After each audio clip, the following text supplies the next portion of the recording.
সন্ধি বিচ্ছেদের আরেকটি নিয়ম হলো চয়ে ছয়ে যুক্ত থাকলে চ বাদ যাবে।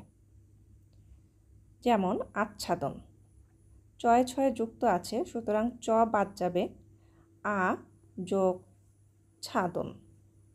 প্রতিচ্ছবি, চয়ে ছয়ে যুক্ত আছে, তাহলে প্রতি যোগ ছবি, চ বাদ যাবে। বৃক্ষ ছায়া, চ বাদ যাবে, বৃক্ষ যোগ ছায়া। প্রচ্ছেদ, প্র যোগ ছেদ, চ বাদ যাবে। বিচ্ছিন্ন, বি যোগ ছিন্ন, চ বাদ যাবে।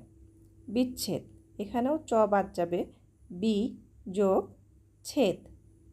প্রচ্ছায়া, প্র যোগ ছায়া। পরিচ্ছদ, এখানেও চ বাদ যাবে, পরি যোগ ছদ। ধন্যবাদ সবাইকে।